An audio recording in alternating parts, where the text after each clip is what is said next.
Good day and welcome back to Legend News Football TV. The match just ended. I walk into my recording room and I see the kid fell off. So the kid, because I didn't watch the game here. I was watching the game in the living room on the big screen. When I walked in, I saw what happened with the kid. It fell off the same way Chelsea fell off against Brighton today. I'm gonna sum this up real quick. Like, who is to blame? I think it's both the players, the coach, and of course, none other than the ownership. Let me start with the ownership. The ownership just wants to make money.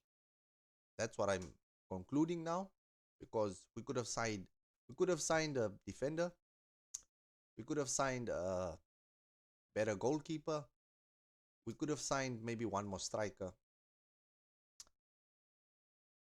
which entail just shows me the way the transfer window ended up panning out is that the most published thing about our transfer window, about the Chelsea transfer window, was the fact that we sold players and actually made a profit. Those that was celebrated more than any trophy we ever won under this ownership, which is only the Conference League, which I don't count, in the Club World Cup. Uh okay, that's on the ownership. They don't care about football. I don't know if they have ever kicked the ball in their lives, because being part of Chelsea means that you must have some kind of love for football and for winning, and it seems like they don't. That's why they did not go all out to get this team where they needed to be in terms of quality. Okay, fine. That's the part of the ownership. Going down to the players now. The players can also take blame for today's loss, because I mean, as a coach, you can only do so much. But what happens on the field is down to the players. You put your starting 11 out. Chelsea was leading halftime 1-0, looking comfortable, starting the game well, controlling the half, scoring that goal, and looking comfortable. Second half comes, I think it was Chalobah that gave that pass to Santos. Santos couldn't control the ball. I don't know. Everyone has been saying that Santos should start, but he, he actually made a huge mistake, bruv. What happened to just if if Chalobah gives you that ball under pressure, same time just kick the ball out, punt the ball. If the guy runs past you, if you make that mistake and the guy gets the ball off you, tackle him. Tackle him. Take the yellow card, Santos. Take the yellow card. I understand Chalobah shouldn't have passed him that ball, but he can also use his footballing brain. You know, use the dark arts, as they say. Anyways, I don't think Chalobah should have made that challenge, because Sanchez is still there. We are leading 1-0. If they score, it's 1-1. We still have 11 men on the field. We can win this game because we have been dominating since the first minute. When we got the red card, that's where everything went down. And this is where the coach comes in. He makes changes. He takes off Pedro Neto. He takes off Estevao. And of course, he takes off Santos. He takes off Santos. Yeah, it was Neto, Estevao, Santos, and Joral Hato that was taken off. He left João Pedro alone. Who is going to be the creator? Who is going to be the creative? It's at Stamford Bridge. We have the crowd. You know? If you can remember the game between Liverpool and was it Liverpool and Newcastle at St. James's Park? Newcastle fought back with 10 men. When we go down to 10 men, our coach decides that it's done, the game is over. Boom, we need to put up the white flag and give up. It's like there's no salvaging anything. He took the creativity, he took all the creativeness out of this team and went back into his shell. Now my question is Maresca cut out for this game? Not for this game, but for this team. Is he punching above his level? Because Leicester City they didn't actually care when he left Leicester City. Even though he got them promoted, it wasn't a big deal for them. So we did not see, and this winning the Conference League and the Club World Cup was maybe just like a band-aid or like a curtain hiding the scariness that awaits us, the darkness that we are in. We were beaten by Manchester United because of Enzo Maresca, the changes that he made. And we lost against Brighton today because of the changes that he made. There's no hiding that fact. He made change. He brought on Gusto. He put James in the midfield. And he brought on Gusto. James was handling Minte the whole time. James was closing Minte. Minte wasn't getting any balls into the box. But as soon as Gusto came on, there was a time when Gusto was actually running through.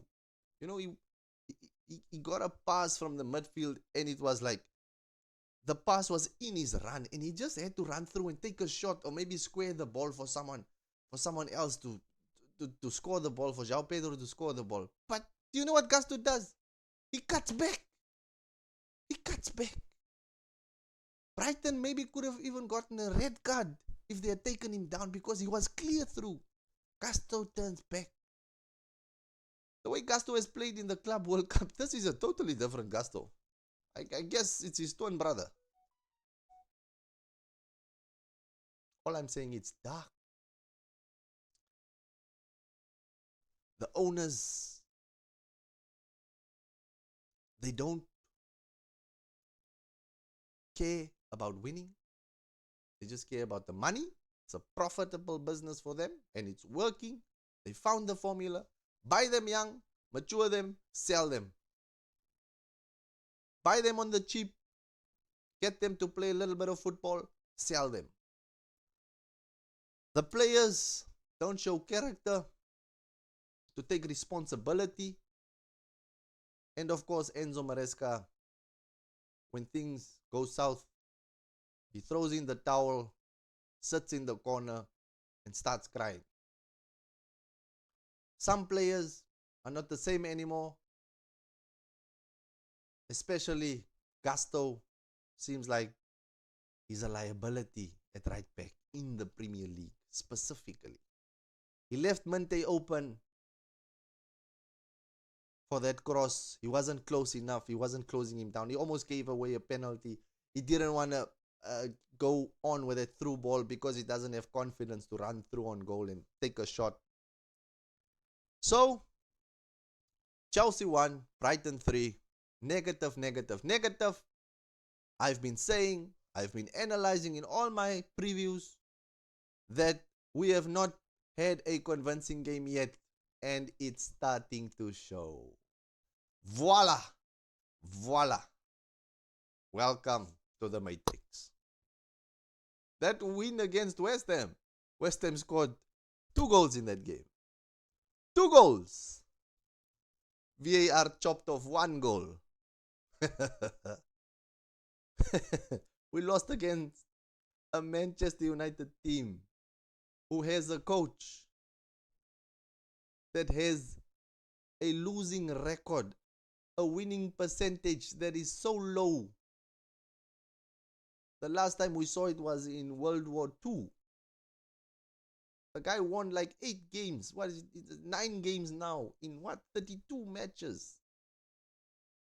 We got beaten by a weak Manchester United team, and I think it's going to get worse before it gets better.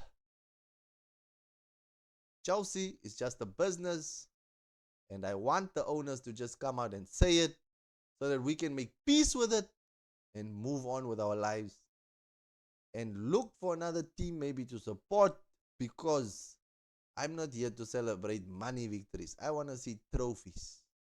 That's why I started watching and supporting Chelsea, because they were a winning team, not a team that signs players and sells players. Those are the Brightons, not Chelsea.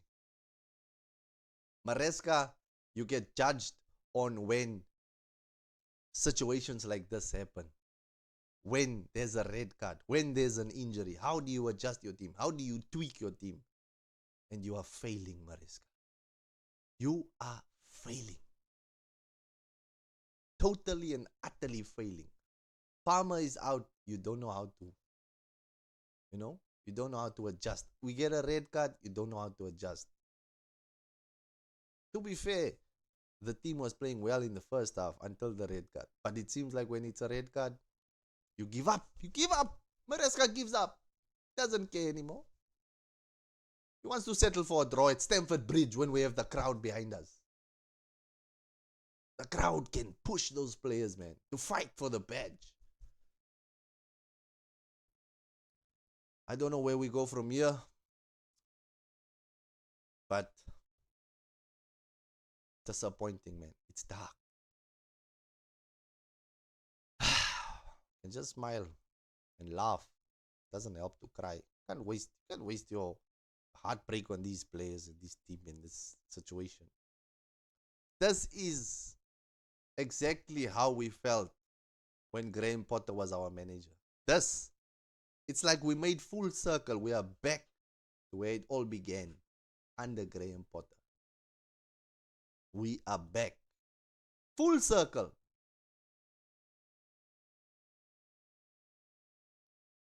Leave a like, subscribe to the channel, all of that jazz, and see you in the next upload. Cheers. Stay safe. God bless.